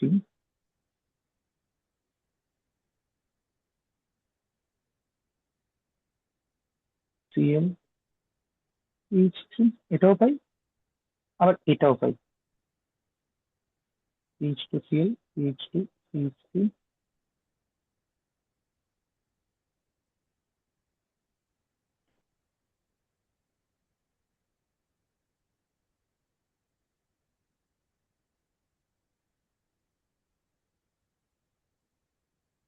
এটা এবং 50-50% পাই, তার মানে রেসিমাইজেশন হয়। ঠিক আছে, হুম রেসিমাইজেশন। ঠিক আছে, এই রেসিমাইজেশনটা কি মিন করে? যখনই একটা রিয়াকশন এরকম রেসিমাইজেশন হয়, তার মানে এই রিয়াকশনের মাঝে কোথাও এই অপটিক্যাল সেন্টারটা ফ্ল্যাট হয়ে গেছিল। ফলে তারপরে রিয়াকশনটা করার সময় নিশ্চয়ই ওই যখনই ফ্ল্যাট হয়ে যায় একটা সেন্টার রিয়াকশনের মাঝে, তারপরে যে অ্যাটাক করছে তার কাছে ওই ফ্ল্যাট প্লেনটার বোথ সাইড দিয়ে অ্যাটাক করার চান্স 50-50 হয়ে যায়। ঠিক আছে, তো এটা একটা কমন জায়গা অফ রেসিমাইজেশন। তাহলে এই রেসিমাইজেশন হচ্ছে মানে কোথাও গিয়ে এই সেন্টারটার অপটিক্যাল আইডেন্টিটিটা নষ্ট হয়ে যাচ্ছে, অপটিক্যাল আইসোমারের যে আইডেন্টিটিটা সেটা নষ্ট হয়ে যাচ্ছে। ঠিক আছে, হুম এটা তখন হতে পারে না যদি এইটা পাথওয়েটা ওয়ান ফার্স্ট পাথওয়ে দিয়ে যায়, সেক্ষেত্রে একটা আর ডট তৈরি হবে, তার মানে একটা ফ্ল্যাট ফ্রি রেডিক্যাল তৈরি হবে। ঠিক আছে, তো সামথিং লাইক দিস। এই পার্টিকুলার ক্ষেত্রটা যদি দেখি তাহলে এরকম একটা ফ্রি রেডিক্যাল তৈরি হবে, CH2 Cl CH3 CH3, এটা তৈরি হবে। ঠিক আছে, তাই না? হুম, হ্যাঁ ডট। এইবার তো এইবার এই ডটে যে সিএলটা এসে জুড়বে, মানে একটা সিএল ডট, তার ইকুয়াল প্রবাবল সে উপরের সাইড দিয়ে অ্যাটাক করতে পারে, নিচের সাইড দিয়ে অ্যাটাক করতে পারে। So will get racemization. Clear? So hmm by this way, we prove that this pathway is correct path, not this way.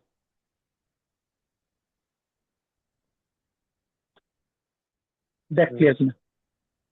আচ্ছা, ওই অপটিক্যাল মানে অ্যাক্টিভিটি যেটা মানে হুম, সেটা আহ, বললে যে ওটা নষ্ট হয়ে যাচ্ছে, তাহলে ওটা সমস্যা কি হবে হলে? সমস্যা সমস্যা হতে পারে, মানে ধর তুই একটা অপটিক্যালি অ্যাক্টিভ যখন কিছু তৈরি করবি, তুই তো সেই অপটিক্যাল অ্যাক্টিভিটিটা প্রথম কথা হচ্ছে ল্যাবে কোনো কিছু তৈরি করলে পরে সেটা ইন জেনারেল তুই যদি করিস, তুই নেচারের মতো অত অপটিক্যালি সেন্সিটিভ নয় যে তুই একদম একটা এনহান্সিও সিলেক্টিভ রিয়াকশন করবি যে আর মানে আরই তৈরি করবে, এস মানে এসি তৈরি করবে। সো ল্যাবে যখন আমরা রিয়াকশন করি তখন মোস্ট অফ দ্য কেসে আমরা অপটিক্যালি মিক্সচার পাই। যদি 50-50 মিক্সচার পাই তাহলে আমরা তাকে রেসিমিক মিক্সচার বলি, মোস্টলি হুম তাই হুম পাই। আদারওয়াইজ সাম হয়, সাম শর্ট অফ পার্সেন্টেজ পাই। এবার তুই সেখান থেকে সেই রেসিমিক মিক্সচারটাকে বা আনইকুয়াল মিক্সচার অফ টু এনানসিওমা, সেখান থেকে তুই সেটাকে অপটিক্যালি পিওর করিস। অথবা আজকের দিনে দাঁড়িয়ে মানে লাস্ট 30-40 বছরে মানুষ অ্যাসিমেট্রিক সিনথেসিস বলে একটা জিনিস শিখে গেছে, অর্থাৎ আমরা এখন অপটিক্যালি পিওর জিনিস বানাতে পারি। তো যদি সেটাও বানাই, তা সেই রিয়াকশনে তো ঝামেলা আছে, তুই ঝামেলা করে একটা অপটিক্যাল পিউরিটি অ্যাচিভ করলি, তুই আরেকটা রিয়াকশন করতে গিয়ে যদি তোর অপটিক্যাল পিউরিটিটা নড়ে যায়, তাহলে সে তুই ঝামেলায় পড়বি, মানে তুই তো নষ্ট করলি তোর অপটিক্যাল পিউরিটি। ঠিক আছে, হুম হুম এটা সিনথেটিক মলিকুল ডিজাইনের প্রবলেম। কিন্তু আমরা এখানে প্রবলেমটা নিয়ে প্রবলেম করিনি, রাদার আমরা ওই প্রবলেমটাকে ইউজ করেছি ডিটেক্ট করতে যে কোন পাথওয়েটা ঠিক। হুম বুঝতে পেরেছিস? বুঝেছি, হ্যাঁ হ্যাঁ হ্যাঁ। হুম। মানে এটা ফিজিক্যালি কি করে করা হবে কিছুই না, তুই যখন এই এনানসিওমারটা নিচ্ছিস এর একটা অপটিক্যাল রোটেশন থাকবে যেটা তুই পোলারিমিটারে ফেলে মেপে নিতে পারবি। ঠিক আছে, তো সেটা আইদার ধর +X হবে অথবা -X হবে, ধর সেটা +X। এবার তুই রিয়াকশন করলি, রিয়াকশন করার পর যে মিক্সচারটা পেলি, সেই মিক্সচারটা যদি তার অপটিক্যাল অ্যাক্টিভিটি থাকে, তাহলে তুই বুঝবি যে তাহলে নিশ্চয়ই এটা আনইকুয়াল অ্যামাউন্ট অফ এনানসিওমার তৈরি করেছে। আর যদি তার অপটিক্যাল অ্যাক্টিভিটি গায়েব হয়ে যায়, তার মানে ইকুয়াল অ্যামাউন্ট, মানে রেসিমাইজেশন ঘটেছে। সিম্পল। হুম বোঝা গেল? হুম হুম বেশ। আচ্ছা। হুম। এইবার আমরা যদি একটু চিন্তা করি, সেটা হচ্ছে যে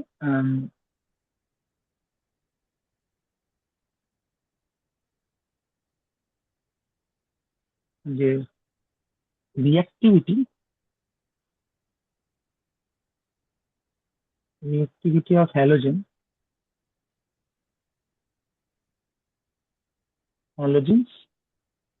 উইথ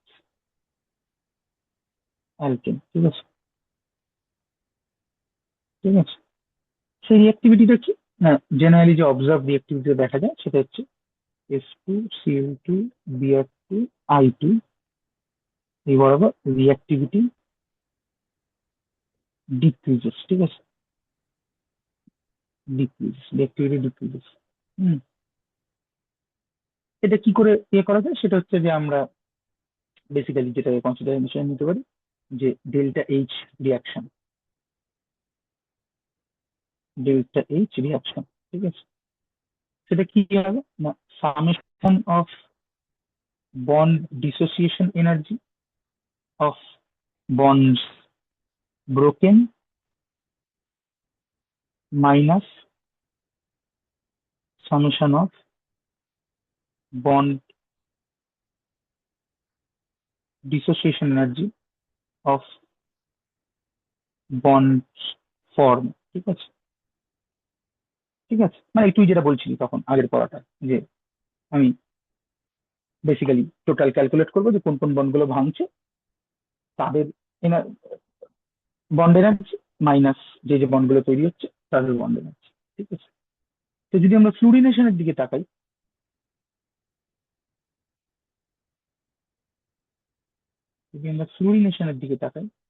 তাহলে আমরা দেখতে পাবো যে RH প্লাস এফ ডট থেকে প্রথমে আর ডট তৈরি হচ্ছে প্লাস এফ, ঠিক আছে? আমি বন্ডগুলো ক্যালকুলেট দেখাচ্ছি ক্যালকুলেট করে। এখানে RH বন্ডটা হচ্ছে +99, তো সব ইউনিট গুলো আমরা কিলো ক্যালোরি মোল লিখে দেবো, একবারই লিখে দিচ্ছি আর বারবার বলবো না, কিলো ক্যালোরি পার মোল, ঠিক আছে? সো বেসিক্যালি এটা হচ্ছে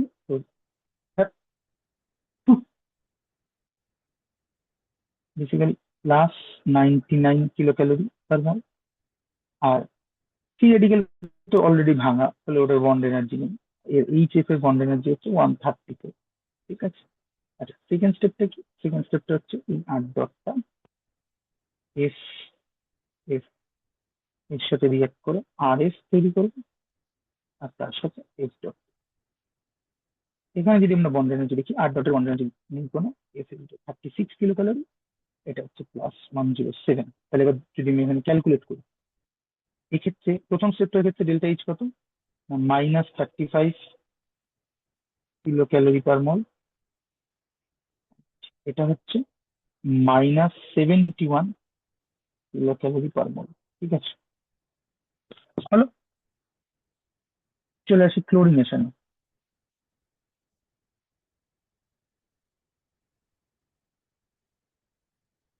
ক্লোরিনেশন একই, RH আমাদের লিখিনি পুরোটা,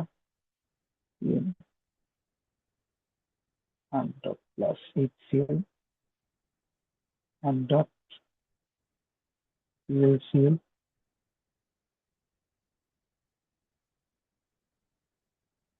RCl প্লাস Cl ডট, ঠিক আছে?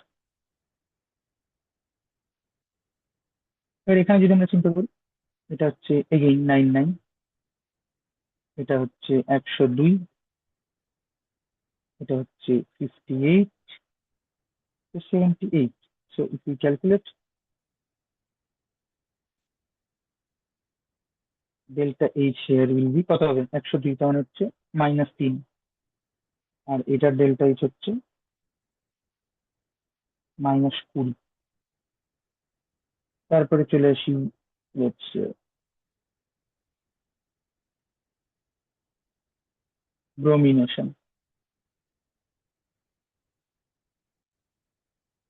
ঠিক আছে? RH প্লাস বিআর ডট এখান থেকে R dot plus HBR R dot plus BR এখান থেকে R BR plus BR dot. এবার যদি আমরা চিন্তা করি আবার এগেইন আর এইচ হচ্ছে +99 +87 +45 +68।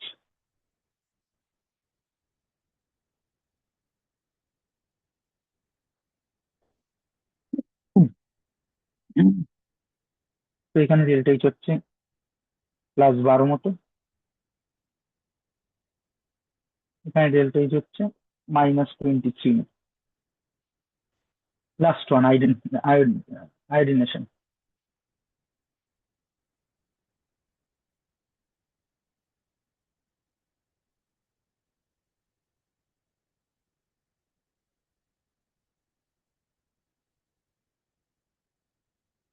আয়োডিনেশন again R H plus I dot, সেখান থেকে আর ডট তৈরি হচ্ছে plus H I R dot plus I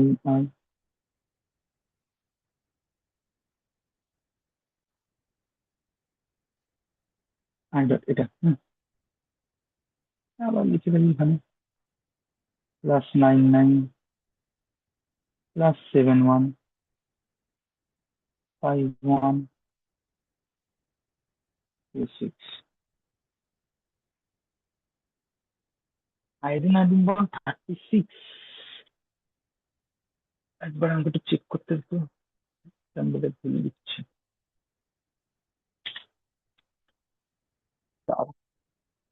I I bond bond energy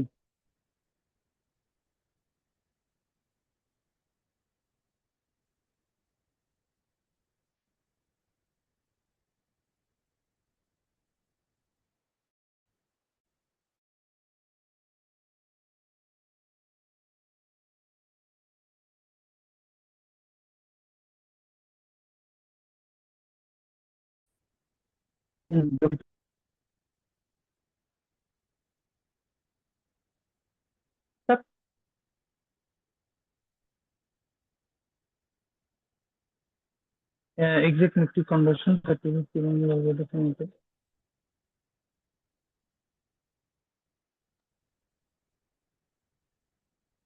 হ্যাঁ 5.1 ঠিক আছে। আমি প্রিপেয়ার করার সময় দেখেই লিখেছি, নো ডাউট অ্যাবাউট ইট। হুম। আমার সন্দেহটা হলো এফটাও আমি এটা লিখেছি বলে, এইটা অ্যাকচুয়ালি 37 দিচ্ছে ডেটাতে, আমি এটা 36ই লিখেছি, অ্যাকচুয়ালি 37.1 আমি 37 দিচ্ছি, ঠিক আছে। ওইটা দেখে আমার সন্দেহ হলো যে আই আর এফ এস একই বন্ডের নাকি, যারা তো নিচে কিছু আবার লিখে। আচ্ছা।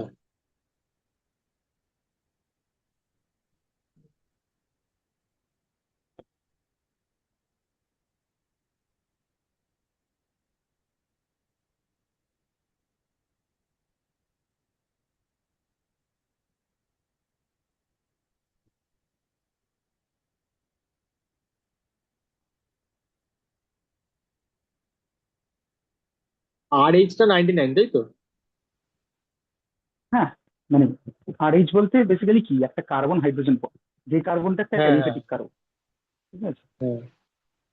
এবার এখানে দেখ, ওই অ্যালিফেটিক পার্টটা কি তার উপর ডিপেন্ড করে নিশ্চয়ই। যদি CH3CH2H এইখানের আর এইচ বন্ডটা, আর ধর CH3H এইখানের আর এইচ বন্ডটা, আর ধর CH3CH2CH2H, এর মধ্যে অল্টারেশন থাকবে, অবশ্যই অল্টারেশন থাকবে, ঠিক আছে। বাট সেটা হুম। খুব বেশি কিছু না। তো এখানে কত হচ্ছে,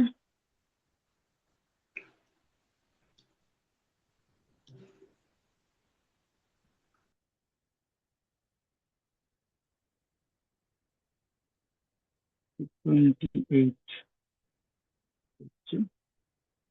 -15 কিলোক্যালোরি। এবার যদি আমরা একটুখানি ভালো করে তাকিয়ে দেখি যে ফ্লুরিনেশনের ক্ষেত্রে প্রথম স্টেপটা -35, ক্লোরিনেশনের ক্ষেত্রে -3, এর ক্ষেত্রে +12, আয়োডিনেশনের ক্ষেত্রে +28। হুম, এটা ফার্স্ট স্টেপটা, অর্থাৎ ফ্রি রেডিক্যাল ইনিশিয়েশনটা, মানে ঠিক ইনিশিয়েশন না, ফার্স্ট রিয়াকশন। তারপরটা তারপরে স্টেপটা যদি দেখি তাহলে এটা হচ্ছে -71, মানে হাইলি, মাইনাস মানে এক্সোথার্মিক, ঠিক আছে। কারণ বুঝতেই পারছি যে ফ্লুরিনের যদি দুটো স্টেপ যদি কম্বাইন করিস, এটা হাইলি নেগেটিভ, তাই না? So fluorine is highly fast reaction, highly reactive. Then এই দুটোকে কম্বাইন করলে -23 মতো হবে। এই দুটোকে কম্বাইন করলে এর প্রথম স্টেপটা তো এন্ডোথার্মিক, ঠিক আছে। সেকেন্ড স্টেপটা আবার ও অনেকটা এক্সোথার্মিক। সব মিলিয়ে দেখ স্টিল একটা মাইনাস কত 11 মতো হচ্ছে, তাই তো। আয়োডিনেশনের ক্ষেত্রে দেখ এই স্টেপটা এন্ডোথার্মিক, এই স্টেপটা এক্সোথার্মিক, কিন্তু মাত্র 15। তো কম্বাইন করলে ওভারঅল রিয়াকশনটা এন্ডোথার্মিক থেকে যাচ্ছে, ঠিক আছে, এন্ডো থেকে যাচ্ছে। সো এখান থেকে this analysis you can write that this analysis indicates indicates that fluorination or mora fluorination is explosively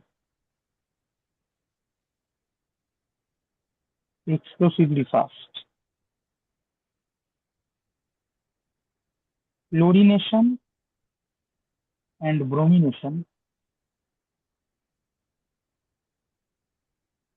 proceeds at moderate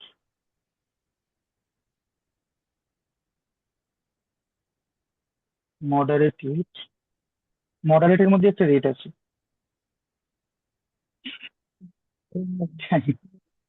moderate rate, and iodination is actually reversible, ঠিক আছে। এবং এই আয়োডিনেশন রিয়াকশনটা দিই, ফলে এখান থেকে আমরা যেটা বলতে চাইছি সেটা হচ্ছে যে আমরা ফ্লুরিনেশনটাকে প্রায় আর স্টাডি করবোই না। ফ্লুরিনেশনটা এতই এক্সপ্রেসিভ রিয়াকশন যে অতি কোথাও পৌঁছানোর নেই, ঠিক আছে। মূলত যেটা নিয়ে আমরা স্টাডি করব সেটা হচ্ছে এইটা, chlorination and bromination. Further study এই সাবজেক্টে আমরা এই দুটোকে নিয়েই করবো।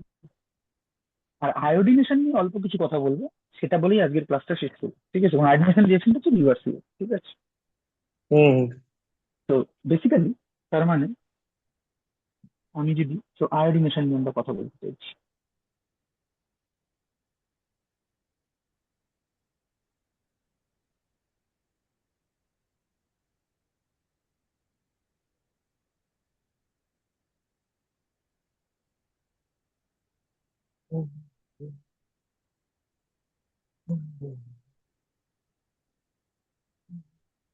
আয়োডিনেশন, ঠিক আছে।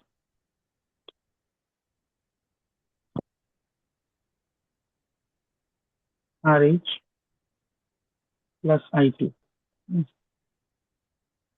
এটা RI তৈরি করছি, তার সঙ্গে HI, ঠিক আছে। এই যে রিভার্সিবল, রিভার্সিবল।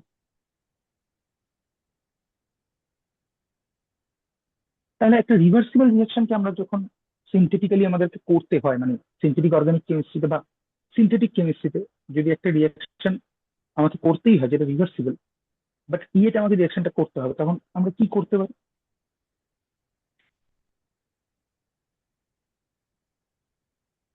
রিভার্সিবল রিয়াকশন আমাকে করতে হবে। হুম, যে তোর সিনথেটিক্যালি একটা রিয়াকশন মানে করতে হবে, কিন্তু সেই রিয়াকশনটা reversible, then what is the way out?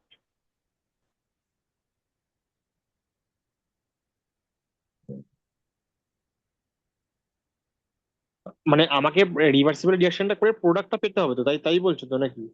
হ্যাঁ হ্যাঁ, মানে আমি বলতে চাইছি তোকে একটা রিয়াকশন করতে হবে, সেটা reversible reaction, but you have to do it. কারণ সেখান থেকে প্রোডাক্টটা এক্সট্রাক্ট করতে হয়। অবশ্যই রিয়াকশনটা তুই করবি কেন, প্রোডাক্টটা যদি না করতে হয়। হ্যাঁ হ্যাঁ তো হ্যাঁ। হুম, তাহলে এরকম একটা রিভার্সিবল রিয়াকশন কি করে আমরা, কি ভেতরে কথা শোনা যায়? রিভার্সিবল রিয়াকশনটা তাহলে আগের দিন তো বলছিল শোনা যায়। আচ্ছা। হ্যাঁ, অনেকক্ষণ ওখানে মিয়াও করছিল, আবার কোথায় চলে গেছে কেন?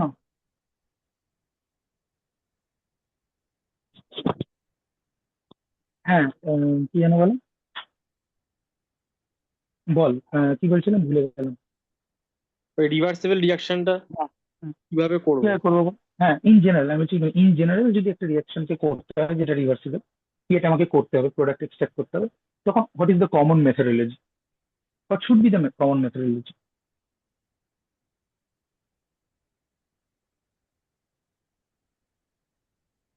এরকম মানে কিছু প্রোডাক্টটা পড়েছিস? তৈরি হওয়ার সাথে হ্যাঁ, বল বল বল। মানে প্রোডাক্টটা তৈরি বল বল। হওয়ার সাথে সাথে আমরা তুলে নেব।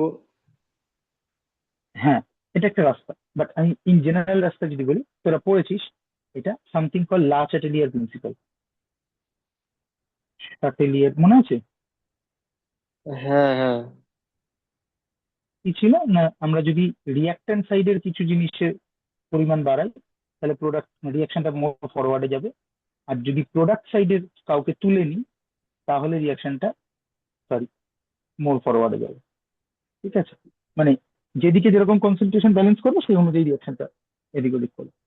তাহলে ইন জেনারেল যদি এরকম একটা রিভার্সিবল রিয়াকশন আমাকে সিনথেটিক্যালি একান্তই করতে হয়, তাহলে দুটোর মধ্যে একটা রাস্তা। ঠিক আছে, সো একটা রাস্তা হচ্ছে আমি যদি আরআই কে তুলে নিতে পারি, আর একটা রাস্তা হচ্ছে যদি এইচআই কে কোনোভাবে তুলে নিতে পারি। ঠিক আছে, হ্যাঁ, হুম হুম। তুলে নেওয়ার থেকেও বেটার অপশন যেটা করা হয়, যে কোনো একটা বাই প্রোডাক্টকে নষ্ট করে দেওয়া হয় ইন সিটু। বুঝি তো আমরা? হুম, ভেতরে মানে ভেতরে নষ্ট, হ্যাঁ, বিক্রিয়ার মানে মধ্যে। বায়োলজির লোকেরা ইন সিটু না বুঝলে আর কে বুঝবে? হুম। ঠিক আছে, তো ইন সিটু আমি যদি, যে রিয়াকশনটা হচ্ছে এবং তার মধ্যে যেটা ইম্পর্টেন্ট প্রোডাক্ট সেটা বাদ দিয়ে অন্য আরেকটাকে আমি নালিফাই করে দিতে পারি, মানে নষ্ট করে দিতে পারি, তাহলে আমার রিয়াকশন মুভ করবে ডিজায়ার্ড ডাইরেকশন। ঠিক আছে, সো এখান থেকে আমরা লিখতে পারি যে to shift the reaction equilibrium, shift the equilibrium towards right, we have to use an oxidizing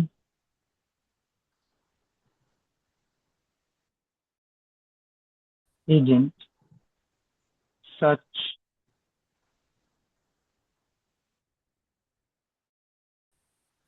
such as HNO or HIO3। ঠিক আছে, পারাইডিক অ্যাসিড। না, HIC বলতে শুধু আয়োডিক অ্যাসিড, পারাইডিক হচ্ছে তাহলে ইয়ে হতো HiO4।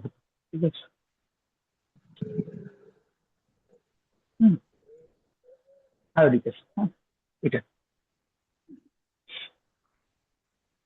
এরা কি করবে, এরা বেসিক্যালি এই এইচআইটাকে, হুম, তো সামথিং লাইক একটা রেডক্স রিয়াকশন করবে, এইচআই প্লাস HiO3, এগুলো হাইলি অক্সিডাইজিং এজেন্ট। ঠিক আছে, সো এইচআই যেখানে আয়োডিনটা, কাক মারি ভাই, যেখানে আয়োডিনটা কত অক্সিডেশন স্টেটে আছে, -1, হ্যাঁ, সেটাকে হুম। আয়োডিন 0 তে মানে I2 তে কনভার্ট করে দেবে। হ্যাঁ,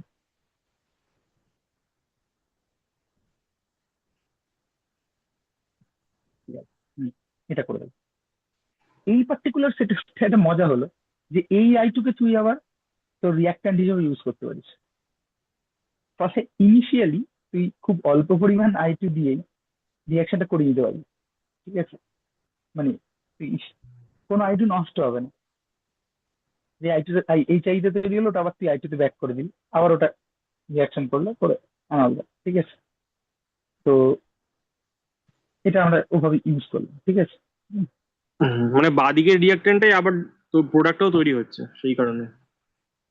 হ্যাঁ, মানে এইচআই কে নষ্ট করছি আমি এইচআইওপি দিয়ে, সেটার একটা প্রোডাক্ট আবার আইটি, ঠিক আছে? হুম হুম সেটার প্রোডাক্ট আবার আইটি।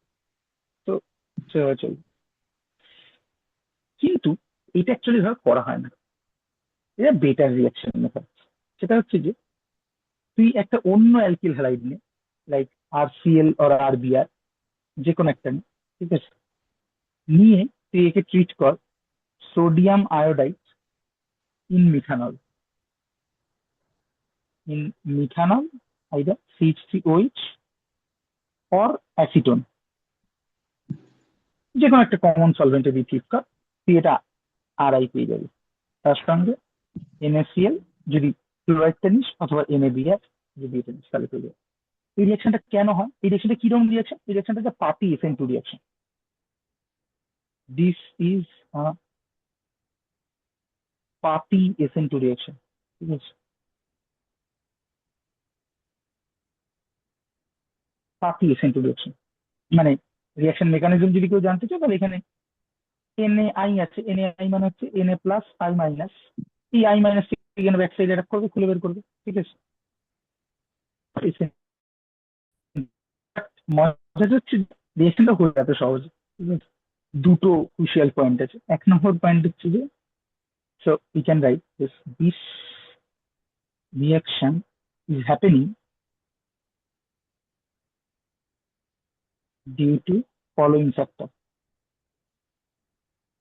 ঠিক আছে? following factor কি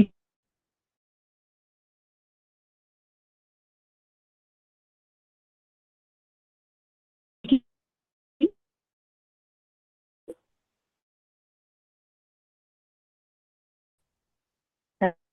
এক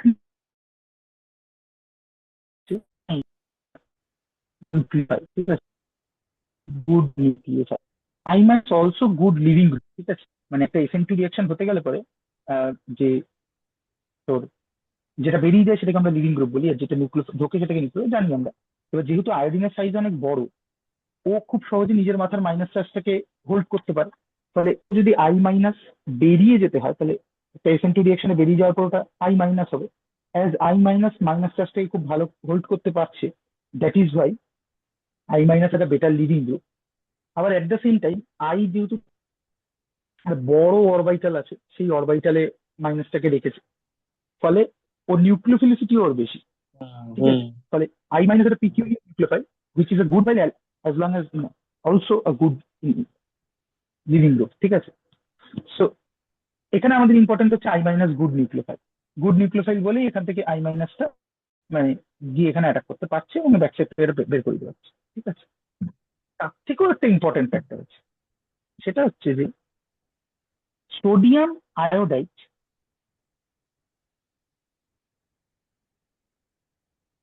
NaI, ঠিক আছে, ইজ সলিউবল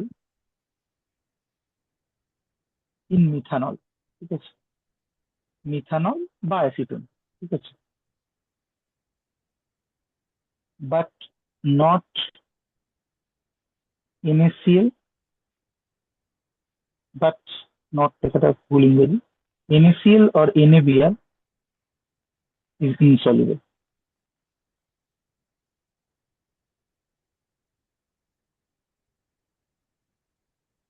মানে মিথানল আর অ্যাসিটোন। তাতে কি হলো? হলো এটাই যে, যেই তুই NaI দিবি, NaI সলভেন্ট মিডিয়াম, রিয়াকশনের যে সলভেন্ট মিডিয়াম তার তার সাথে সলভেবল হতে পারছে, অর্থাৎ এই যে NaI অ্যাসিটোন মিডিয়ামে, অ্যাসিটোন বা মিথানল হোয়াট এভার, ঠিক আছে, মিডিয়ামে এই ইকুইলিব্রিয়ামটা তৈরি করতে পারছে। Na+- এই ডিসোসিয়েশনটা হচ্ছে, ডিসোসিয়েশন, ঠিক আছে? তারপরে তো I- তো আগে জেনারেট হতে হবে, তবে তো গিয়ে সে ব্যাক সাইড থেকে অ্যাটাক করবে, তাই না? হুম হুম হুম হুম কিন্তু যেই NaBr বা NaCl তৈরি হচ্ছে, তারা এই মিডিয়ামে সলিবেলই না, ফলে ভিজিবেলি ওই একই ঘটনা ঘটছে অনেকটা এটার মতন হতে গেল, রিভার্সিয়ালের মতন। এখানে যে বাই প্রোডাক্টটা তৈরি হচ্ছে, যদি ওরা সলিউবল হতো তাহলে আর একটা ঝামেলা দেখা দিত, কারণ ওখানে সিএল মাইনাস আর বিআর মাইনাস দুজনেই নিউক্লিওফাইল হিসেবে কাজ করতে পারতো, তাহলে কম্পিটিং রিয়াকশন হতো। কিন্তু এখানে রিয়াকশনটা প্রেফারেন্সিয়ালি তুই আরসিএল আর আরবিআর কে আরআই তে কনভার্ট করে দিতে পারছিস। তার কারণ হচ্ছে যেই আরআই তে কনভার্ট হচ্ছে বাই প্রোডাক্ট আইদার এনএসিএল অথবা এনএবিআর, তারা রিয়াকশন মিডিয়ামে সলিউবলই না। ফলে ইন প্রিন্সিপাল বা টেকনিক্যালি ও রিয়াকশন মিডিয়াম থেকে বাইরে বেরিয়ে গেল। ফলে ওর আর ফার্দার পার্টিসিপেট করার কোনো জায়গাই নেই। হ্যাঁ, হ্যাঁ, হ্যাঁ। বুঝতে পারলেন? মানে তো এটা তো এই, এটা ওই উভমুখী টাইপের হলো না কেসটা। না এটা এটা এটা প্রথম কথাটা উভমুখী রিয়েকশন নয়, দিস ইজ নট হ্যাঁ, হ্যাঁ। উভমুখী রিয়াকশন। ঠিক আছে, কিন্তু এখানে যে প্রবলেমটা হতে পারতো যদি সিএল মাইনাস আর বিআর মাইনাস, সিএল মাইনাস এবং বিআর মাইনাস হিসেবে রিয়াকশন থাকতো, তাহলে এরা আবার এই তৈরি হওয়া আড়াইটার মধ্যে এসএন ওয়ান এসএন টু করতো, হুম, তাই না? হুম, বুঝলাম হুম, আই মাইনাস ভালো ভালো নিউক্লিওফাইল, কিন্তু আই মাইনাস ভালো লিভিং গ্রুপ, আর সিএল বিআর মাইনাস আই এর মতো ভালো নিউক্লিওফাইল না হলে পরে নিউক্লিওফাইল তো, ফলে তুই হুম। কম্পিটিশন ফেস করতি। কিন্তু এখানে সেই কম্পিটিশনটাই শেষ করবি না, তাহলে একটা সুন্দর রিয়াকশন হবে, সুন্দর ইয়েট ইজি পাপি রিয়াকশন হবে। ঠিক আছে, এই রিয়াকশনটার একটা স্পেসিফিক নাম আছে, this reaction is called, this reaction is known as the Finkelstein, Frankenstein নয় কিন্তু, হ্যাঁ, হুম, হুম। ফিঙ্কেলস্টাইন or Ponant Finkelstein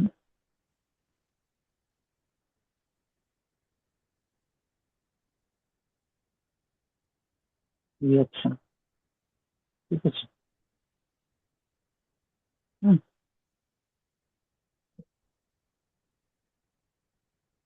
এবার আমার দুটো ছোট প্রশ্ন আছে, যে প্রশ্নের উত্তর আমি এখন দেবো না, হোমওয়ার্ক। ঠিক আছে, একটা খুবই ছোট প্রশ্ন আর একটা 1 নম্বর প্রশ্ন, হোমওয়ার্ক।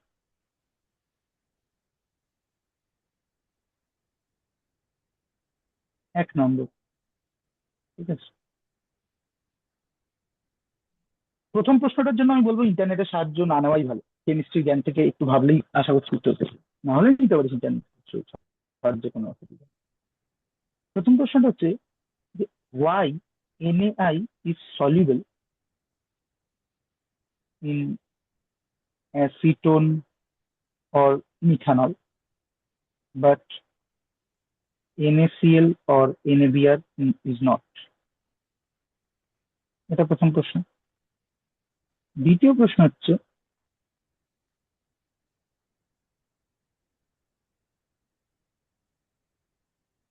দ্বিতীয় প্রশ্নটা উত্তর অ্যাকচুয়ালি আমি বলে দিচ্ছি, ফলে আমার মনে হয় না দ্বিতীয় প্রশ্ন তোমার জিজ্ঞেস করা। ঠিক আছে, ওই একটাই প্রশ্ন। এনএটা গিয়ে এনএইচ এর সঙ্গে যুক্ত হবে, আর আইটা গিয়ে সিএইচ এর সাথে সিএইচ এর যুক্ত হবে, সেই কারণে। আমি মানে এখন ওই উত্তর আয়ন চাইছি আকারে যদি।